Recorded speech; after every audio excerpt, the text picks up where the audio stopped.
Hyderabad ED office ఎదుట కాంగ్రెస్ ఆందోళన చేపట్టింది. నేషనల్ హెరాల్డ్ కేసు ఛార్జ్షీట్లో సోనియా గాంధీ, రాహుల్ గాంధీ పేర్లు చేర్చడంపై కాంగ్రెస్ సీనియర్ నేత విహెచ్ ఆధ్వర్యంలో నిరసన తెలిపారు. రాజకీయ కక్ష సాధింపులో భాగంగా ఈడీ కేసులు పెడుతోంది అన్నారు విహెచ్. కాంగ్రెస్ అంటే మోదీకి భయమని వ్యాఖ్యానించారు. విజయ్ మాల్యా లాంటి వాళ్లు పారిపోయినప్పుడు ఈడీ ఏం చేస్తుందని ప్రశ్నించారు. రేపు కూడా ఈడీ ఆఫీస్ ముందు నిరసన చేస్తామన్నారు విహెచ్.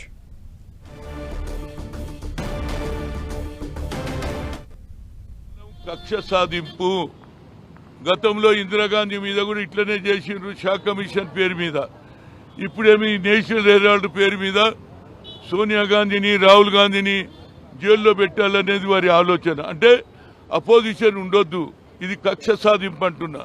అదే ఐరన్ మోడీ, అదేవిధంగా విజయ్ మల్య కోట్ల రూపాయలు కొట్టేసి ఈ భారతదేశం నుంచి ఇతర దేశాలలో ఉంటే అక్కడ ఏం చేస్తున్నారు మీ ఈడీ అని అడుగుతున్నా. వాళ్ళని పట్టుకొచ్చి